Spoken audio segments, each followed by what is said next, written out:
Zinoviy Kolobanov reached August 1941 not as a random name wrapped in legend, but as an officer shaped by years of real work. He was born in the village of Arafino in Nizhny Novgorod province, from that rural world where choices were simple and hard. Work from an early age, go to the city, or go into the army. He joined the Red Army in 1933. Instead of quick heroics, there were drills, regulations, endless exercises, technical classes, the routine of people who would fight in steel, not pose for parade photographs. At the Oral Armoured School he learned more than tank theory.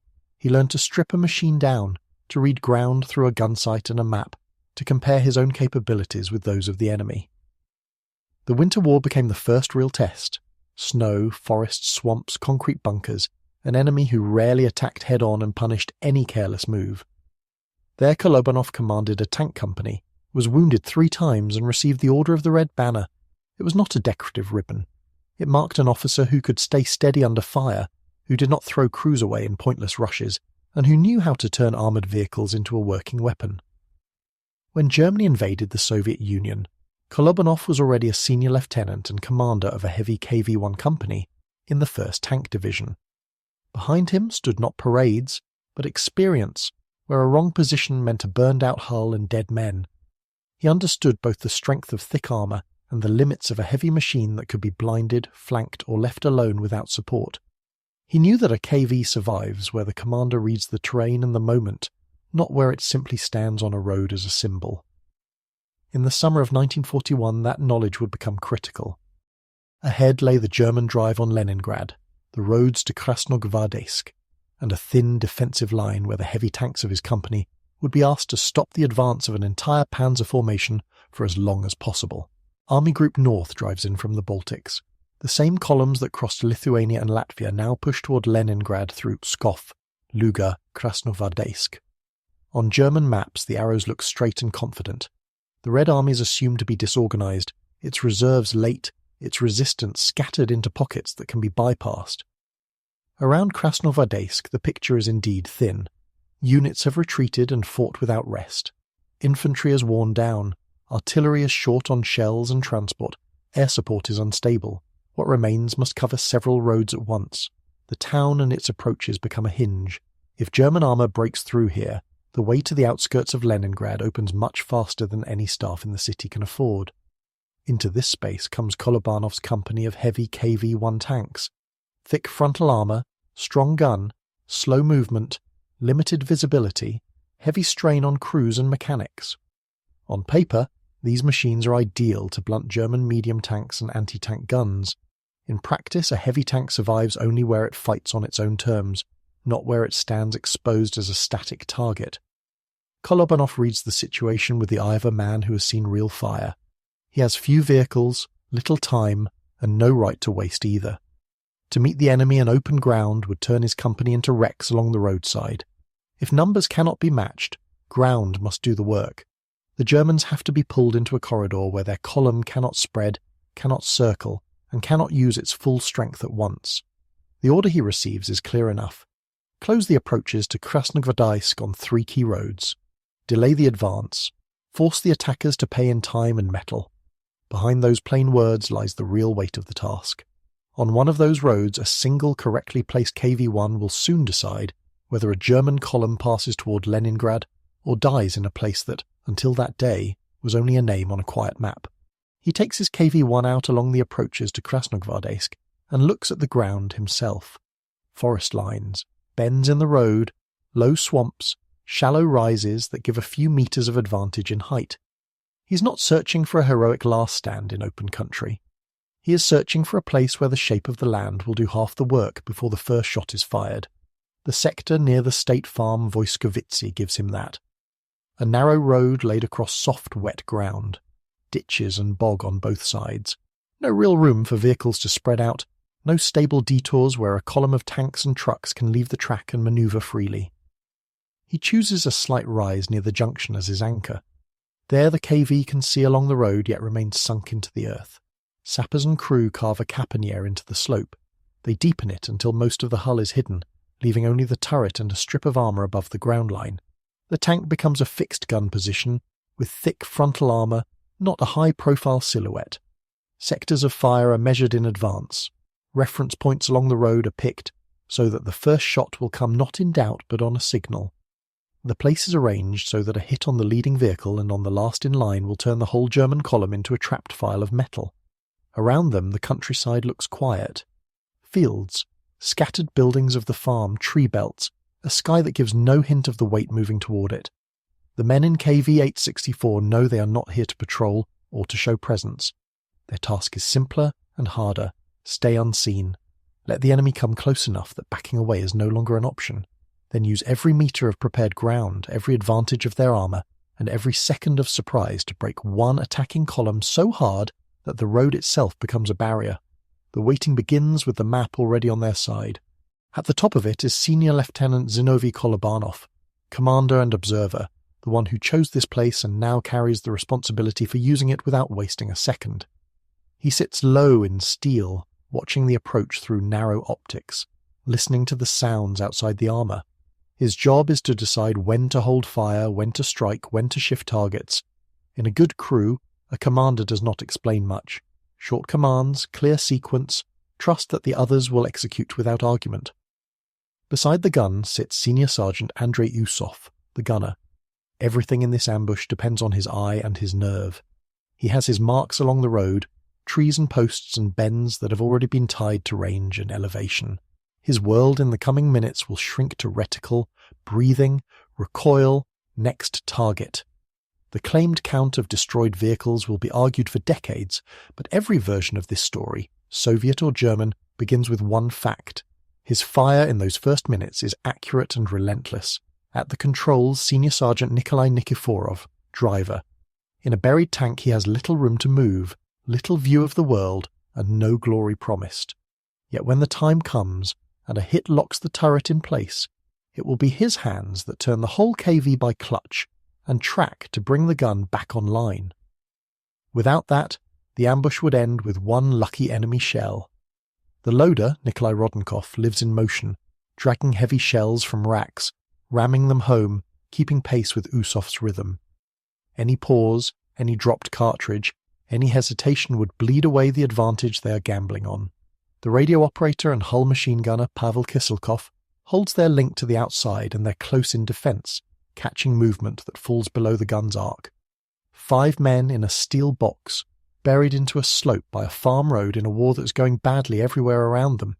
Each knows his task. When the German column appears, there will be no time for speeches, explanations or corrections. The caponier, the gun, the armour and the crew either work as one, or the road to Krasnogvardeysk opens. Heat builds inside the KV, paint smells stronger. Condensed breath hangs in the air. Outside, the road to Voyskovitsy stays empty longer than anyone likes. Engines are kept silent. Hatches are closed. Every sound from the farm buildings above seems too loud. Kolobanov says little. He checks his watch, checks his sight lines, runs through the same chain of actions in his head. If the column comes from the wrong direction, they reposition. If it comes split into small groups, they take what they can. If it comes as one long, confident line, that is the moment they have built this place for. In the early afternoon, the first noise comes. Faint, distant, wrong for local carts or tractors. The crew strains to hear past the armour. Then it grows. Engines several at once, a pattern of revs and clatter the front has already learned to recognise. German vehicles on the move. Through the slit of his optics, Kolobanov sees the lead elements appear. Motorcycles and light cars, a feeler line.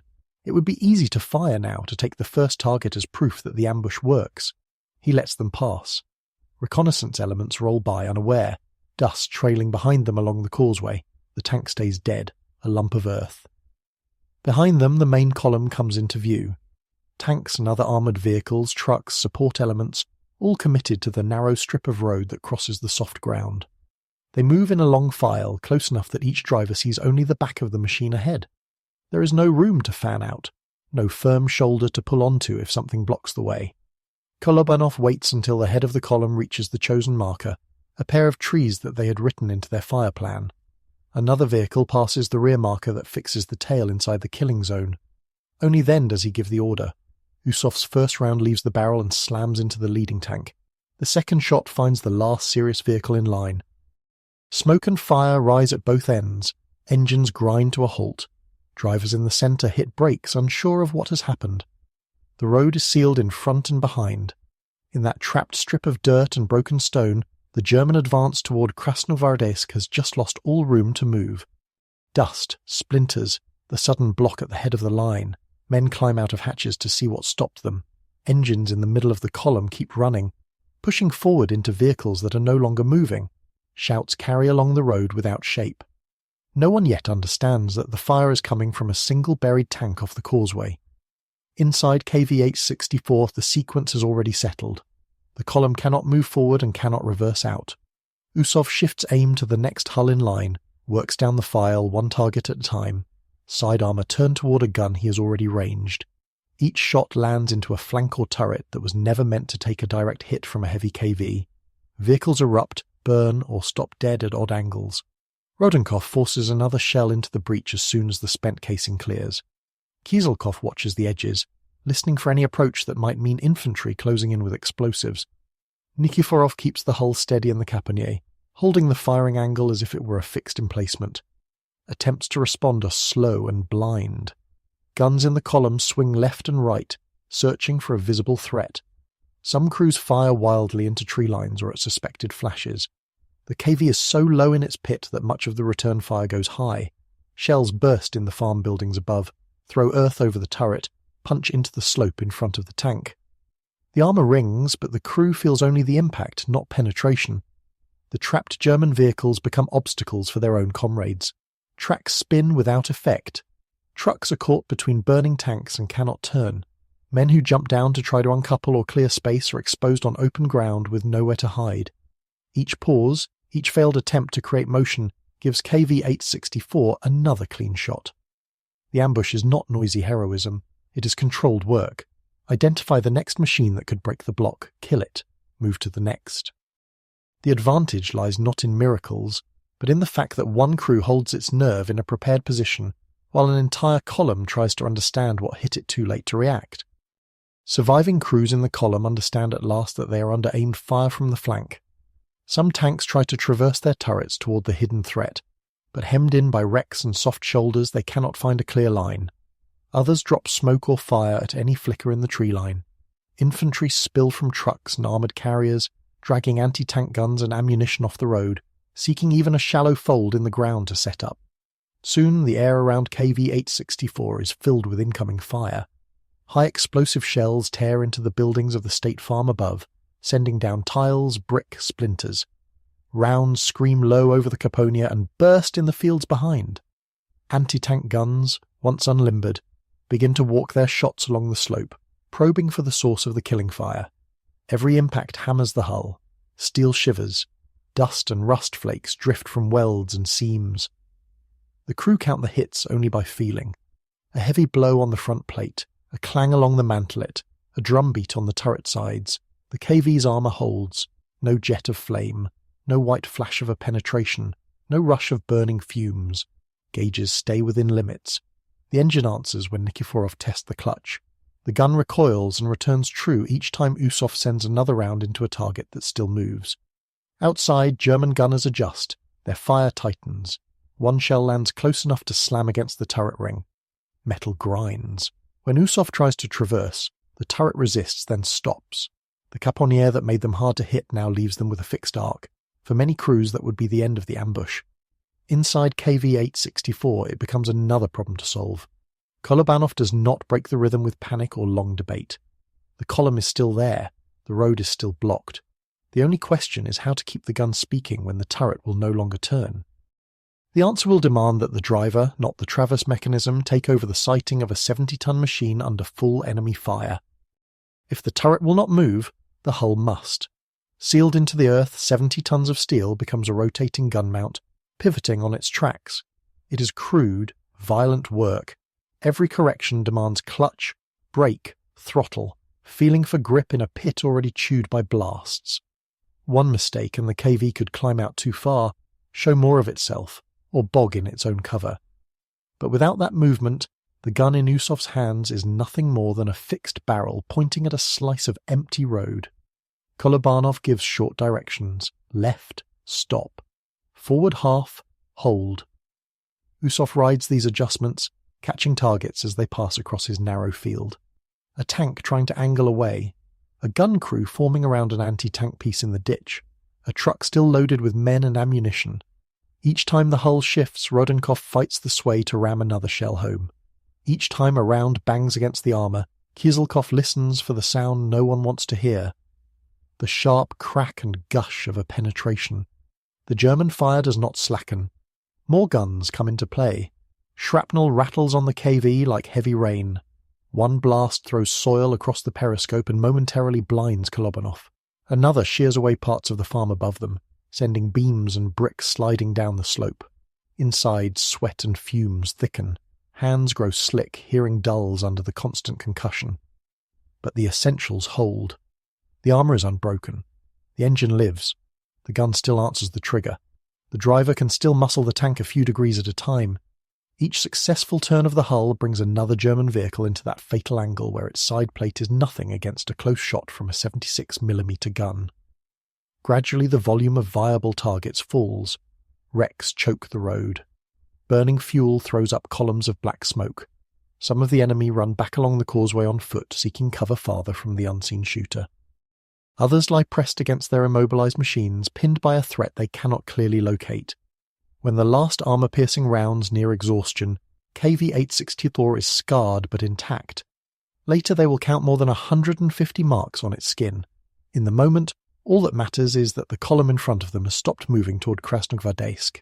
The ambush, held together by a jammed turret and a driver turning the whole tank into a gun sight, has done what open, equal battle never could have. When the gun finally falls silent, the road by Voyskovitsy is no longer a route of advance, it is a graveyard. In front of KV-1 and along the narrow causeway lie burned-out tanks, armoured cars, trucks jammed together nose to tail, some still smouldering, some torn open and blackened. A few vehicles sit intact but dead, crews gone or hiding, engines stalled when the column locked on itself. Smoke hangs low over the marsh, drifting between wrecks and settling on muddy puddles flecked with oil. The air inside the tank is thick with cordite, sweat and dust. Hands shake only when there is a moment to notice. Kolobanov checks ammunition. The racks that held armour-piercing shells are almost empty. Only a handful of high-explosive rounds remain. They have fired until every serious target on the road is either burning, crippled, or trapped beyond use. For the first time since the opening shots, he allows himself to look at the field as a whole. There is no order left in the enemy column, no sign of a formed push forward. Only isolated figures moving low, dragging the wounded, trying to reach the edges of the bog. Information filters in from the radio. Other positions of his company report their own fights on neighbouring roads. More enemy machines knocked out, more delays forced on an advance that hours earlier had been drawn as a smooth arrow toward Krasnogvardeysk. The exact counts will be argued later. In this moment the result is clear in simpler terms. The Germans did not pass here. Outside, occasional shots snap through the smoke. Some German gunners still fire into suspected hiding places. Soviet infantry, feeling their way toward the cut road, begin to appear at a distance, drawn by the pillar of dark smoke. KV-1 remains in its pit, engine idling low, armour scarred, turret jammed, crew exhausted. They hold the position until orders release them, not stepping out early into a landscape where stray rounds still search. When they finally emerge and the tank is inspected, the numbers on its skin tell their own story. Dozens upon dozens of impacts, scars clustered on the front and turret, none punched through. One machine, properly placed and properly handled, has turned a promising thrust of a Panzer division into a wrecked column and bought hours, perhaps a day, for the defence behind it. The legend will grow larger than the documents, but the core is already there on that broken strip of road. When KV-1 leaves its pit and withdraws to the rear, the wrecks remain as markers. Officers, technicians, political workers walk the line, count burned hulls, examine impact points, listen to the crew's account. Numbers take shape fast. How many shots were fired? How many targets were seen to burn? How many machines stand abandoned in the chain of metal blocking the causeway? In the strain and relief of the moment, high figures do not sound impossible. The story passes upward with the smoke. Kolobanov's company has not fought alone.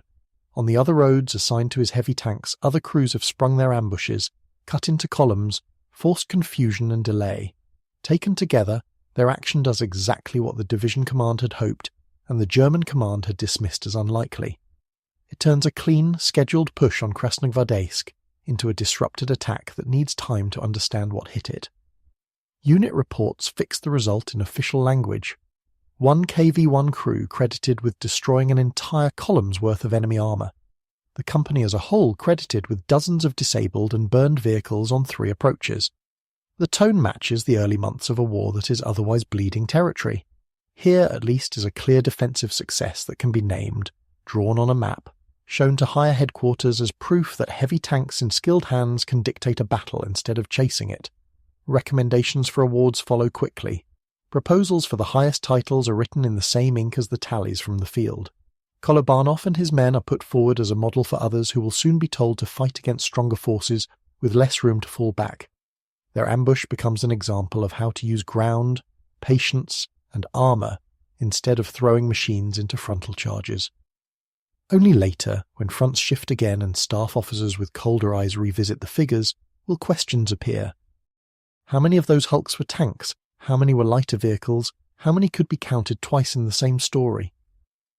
In the days immediately after the fight by Voyskovitsy, before doubt and revision, one fact stands beyond arithmetic.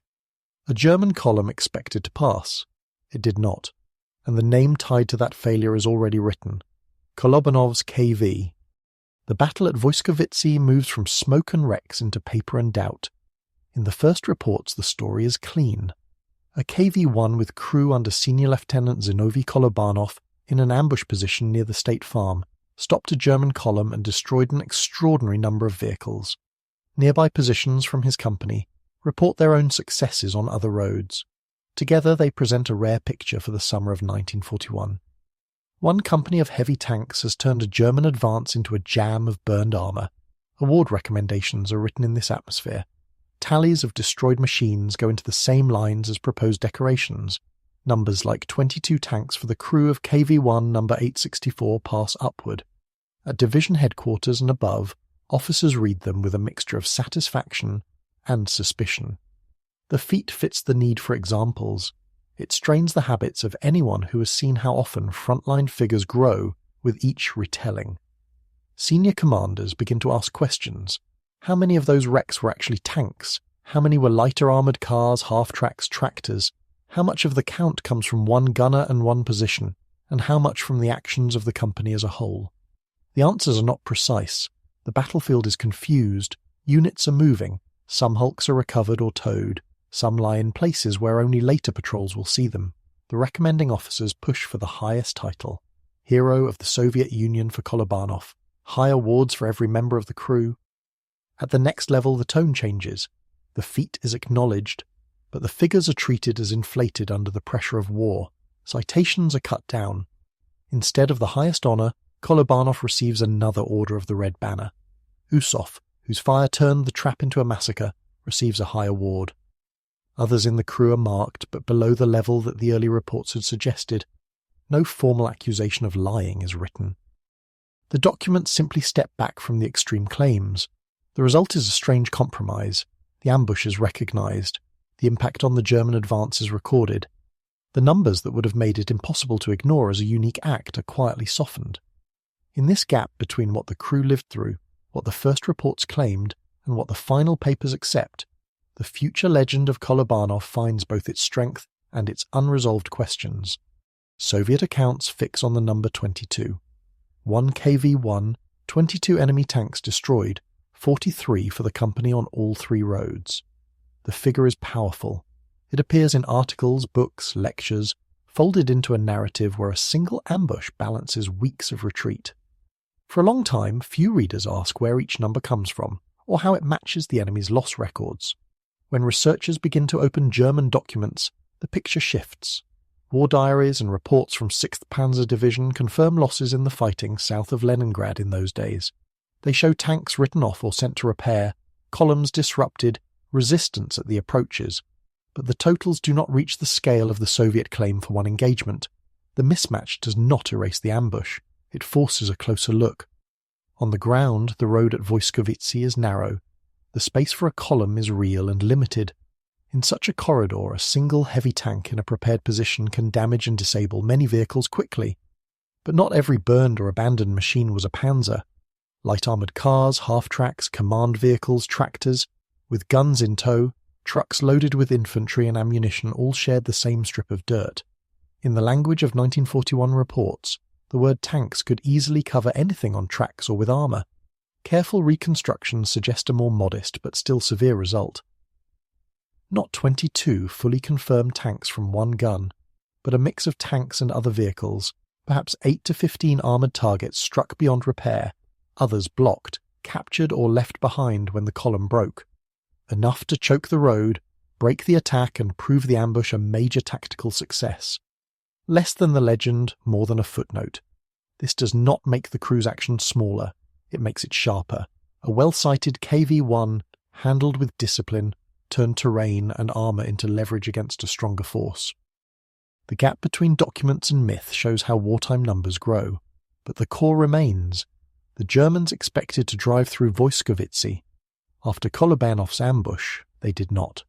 The KV-1 that stood at Voyskovitsy became more than a story about one ambush. It was a hard demonstration of what a heavy tank could and could not do.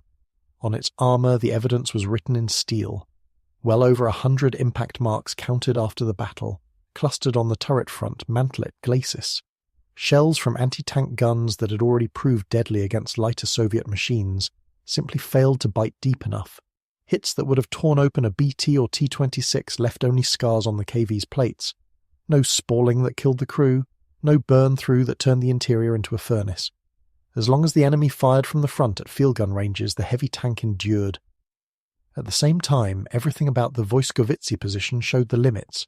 The KV-1 was not invincible by design. It was made nearly invincible by how it had been placed. Dug into a caponnier so only its stronger surfaces were exposed, hidden until the first shot, used to strike into side armour of enemies forced to stay in file, protected from encirclement by marsh and narrow road. The crew did not roam the battlefield swallowing fire. They built a situation where most of the enemy's options were removed before contact. The jammed turret under pressure was another lesson written in real time. A single lucky hit on the ring turned a modern tank into a fixed gun, in an open field that would have ended the fight. In a prepared position with a disciplined crew, it became an obstacle to work around. The driver's role in slewing the hull to bring targets back under the gun showed that heavy armour still relied on human coordination, not on any notion of automatic superiority. Later units studying the case drew what mattered. Heavy tanks must not be thrown forward as blunt leaders on every road. Their strength is in chosen ground, covered approaches, pre-measured sectors, cooperation with infantry and engineers. They can anchor a defence or spring an ambush that multiplies their weight. Mishandled, they become expensive wrecks. Kolobanov's battle did not change the course of the 1941 campaign. German forces still pushed toward Leningrad, but it left one precise tactical verdict. In the right hands and in the right place, a KV-1 could turn a narrow piece of terrain into a wall no scheduled advance could simply drive through. After Voyskovitsy, Kolobanov and his crew do not step out of the KV-1 as untouchable figures from a poster. They return to work in an army that is still retreating, in a sector where German pressure keeps building. Their action has bought time on one approach, forced a regrouping, shaken confidence in a scheduled advance. It has not stopped the larger machine moving toward Leningrad. The company's surviving heavy tanks continue to shift between positions, covering threatened roads, acting as mobile strongpoints where infantry alone would not hold. Each move is harder, wear accumulates, spare parts are scarce, fuel and ammunition do not always arrive in the needed quantity. Every time a KV takes the road, its crew knows the balance can tilt with one breakdown in the wrong place, one tow that never comes. For Kolobanov himself, the line between legend and casualty closes quickly. Less than a month after the Voyskovitsy fight, on 15th September 1941 near Pushkin, he is hit. A fragment from an enemy shell tears into his head and spine. This is not the clean wound of a film frame. It is the kind that puts an officer flat, drags him through hospitals for months, then years. While his name is already circulating as the commander who stopped a column, his own war at the front is effectively over. The contrast is sharp. On one page he appears as proof that a single KV-1, correctly sighted and commanded, can maul a German panzer unit. On the next, he joins the long list of men pulled out of the line broken, sent into the quieter corridors of recovery, staff work, rear service. The army he served continues to fight without him in the same direction he once covered. That shift underlines another aspect of his story. The Voyskovitsy ambush was not the career of a man chosen for endless display. It was the peak of a frontline officer's work, followed immediately by the same vulnerability that everyone at that front shared. The tank that took more than 100 hits without fatal damage had lived. Its commander, marked by earlier wars and now seriously wounded, carried the cost in his own bones. The wound near Pushkin does what German guns at Voyskovitsy could not. It removes him from the front for almost the entire war.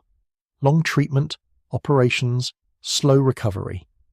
While tank armies roll from Stalingrad to Berlin, he moves through hospitals and rear postings, carrying inside him the damage of a brief moment that followed a famous one. When he is fit enough, he returns not as a celebrated front commander, but as an officer among many, doing his duty where he is placed. After the war, he serves in the group of Soviet forces in Germany. The setting has changed, but responsibility remains dull and heavy. Control of units, discipline, borders, the constant demand that nothing unpredictable happen on his watch. Then a single incident reshapes his path. One of his subordinates crosses into the British zone without permission. In a system that ties command to total accountability, this is enough. Kolobanov is transferred out, sent to the Belarusian military district. No public scandal, no trial. Just a quiet mark in a file and a movement sideways. He leaves the army in 1958 with the rank of lieutenant colonel. No hero's star on his chest, no special status. In Minsk, he takes work at the automobile plant, one more veteran among many in a country rebuilding and industrializing. On factory grounds and in city streets, there are few signs that this is the man whose tank once held a road alone. Official publications mention him rarely and cautiously. Petitions to award him the hero title appear from time to time, run into doubts about numbers and incomplete paperwork, and fade. Kolobanov lives out his years without the decoration that would have fixed his name in every schoolbook. He dies in 1994. Only later, as archives open and interest in specific frontline stories grows, does his ambush near Voyskovitsy begin to return in detail. The contrast is stark. A man whose one day of perfect use of ground and armour became legend, and whose long post-war life passed with modest pay, a plant job, and respect mainly from those who knew where to look. In official terms, the explanation is simple. Higher command did not fully trust the numbers written in the first reports. 1 KV-1, more than 20 enemy tanks, dozens more for the company, claimed in a war where frontline tallies often ran ahead of reality. Reviewing officers trimmed recommendations, lowered awards, moved on. They did not brand him a liar. They did not reopen the case with care. They just refused to give the event the weight its first telling demanded. In the decades that followed, the gap between early claims and archival caution fed two opposite stories. One made him a victim of politics. Rumours said that his background, his character, his later transfer, even his supposed conflicts with superiors blocked the hero title. These tales rarely came with documents, only with the desire to see betrayal where bureaucracy and distrust of statistics were enough. The other tried to cut the legend down. When historians noted that German loss data did not support 22 tanks from one gun, some readers treated this as an attempt to erase the feat entirely. As if any correction of numbers also erased the risk and skill of the crew that held the road. Both extremes missed the core. The documents that exist confirm an ambush, heavy German losses on that approach, and the use of KV-1 number 864 in a position that did exactly what it was meant to do.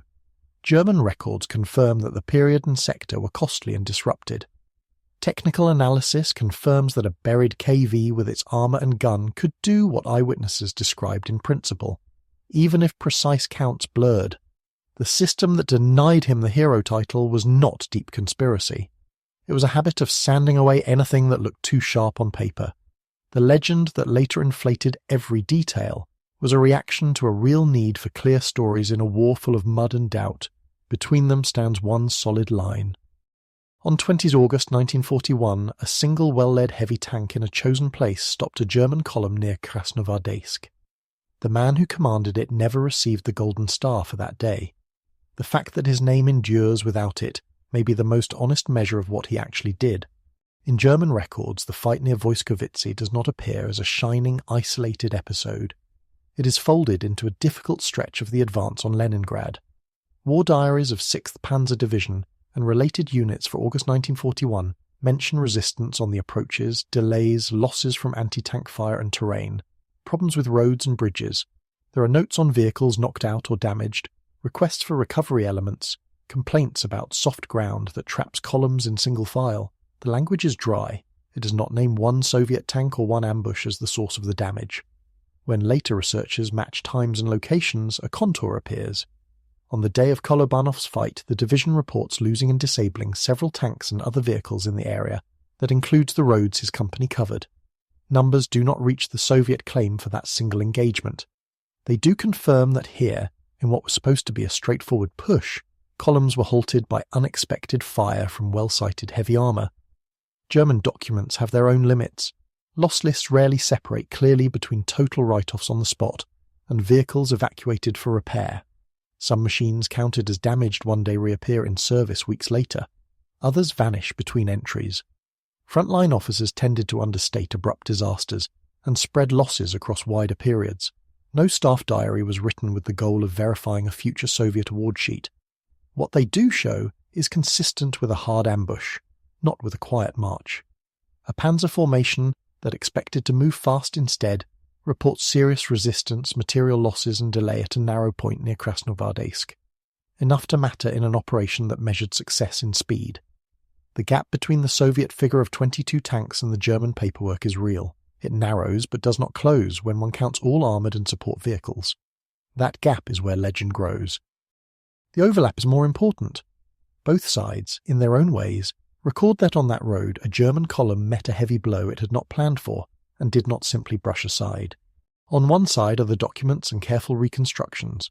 They peel away the clean slogan of one KV-1 against 22 tanks and show a more complex picture.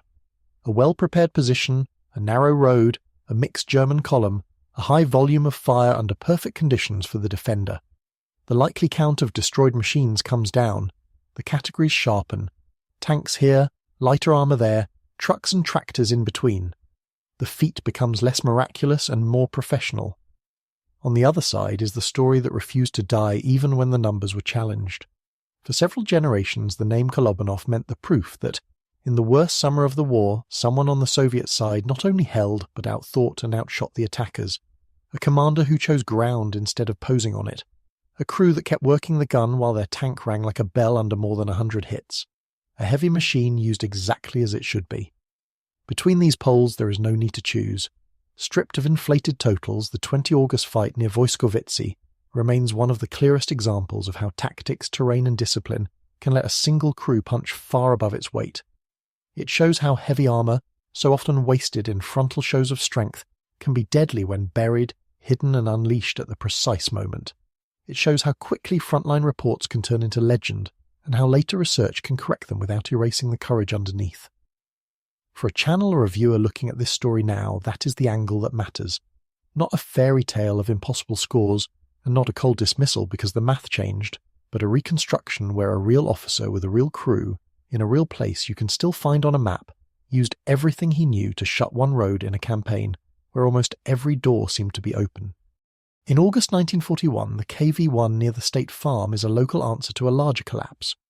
One company, one ambush, a narrow strip of road turned into a trap. It does not stop the siege of Leningrad, does not reverse the summer's disasters.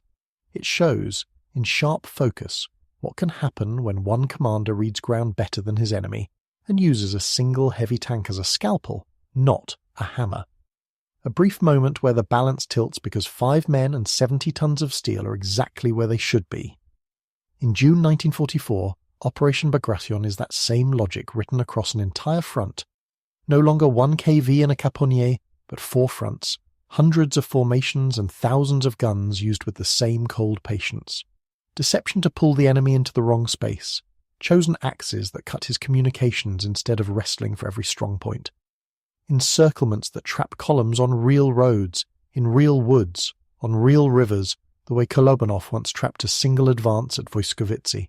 Strip away the slogans and both stories speak the same language. War is not decided by mythic machines or miracle numbers, but by how precisely force is applied in the terrain that actually exists. In 1941, that precision belongs, for one afternoon, to a crew in KV-1 No. 864. In 1944, it belongs, for one campaign, to a command system that finally learns to turn local skill into operational design. Between them runs a line of continuity worth telling, from a buried tank that held one road because someone thought 3 moves ahead, to an operation that erased Army Group Centre by doing the same on a continental scale.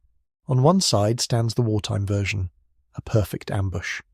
1 KV-1, 22 enemy tanks, a column shattered on a narrow road, a commander somehow overlooked by his own command. It is sharp, ready for a poster, simple to remember. It leaves no room for doubt, context, or the way numbers grow when they travel upward through fear, pride, and poor counting. On the other side stands the cold correction. Archive sheets, loss lists, maps, technical notes, fewer tanks, more mixed vehicles, columns that were mauled but not annihilated to the last machine, an award that stopped at an order instead of a gold star because senior officers distrusted big claims from a bloody day. A man who finished his service in quiet ranks, who worked at a plant instead of walking through life as an official symbol. If you stop at either side, you miss the point. The work is to hold both at once, to go back to the real road at Voyskovitsy, to see the narrow causeway across marsh, the caponier in the slope, the tree that marked the first shot, the line of sight that gave a buried KV-1 control over a trapped column. To put 5 men back into that steel box, under more than 100 hits, doing their jobs without speeches. To accept that some of the numbers were wrong, and that the core achievement was still extraordinary. Telling it this way makes the story stronger, not weaker. It shows that a legendary episode can survive contact with documents. It shows that one afternoon of precise decisions by a single crew can stand beside vast operations without being turned into fantasy. It shows that respect for veterans does not require repeating every inflated figure, only refusing to erase what remains when they are gone. For your audience, this is the closing angle. Kolobanov is not a myth to be swallowed whole, and not a target for debunking theatre. He is what the sources, the ground, and the survivors together say he is. A professional officer, a hard-learned tactician, and the man who, on one day in August 1941, used a KV-1 exactly as it should be used and proved that thought, position, and discipline can do what slogans never will.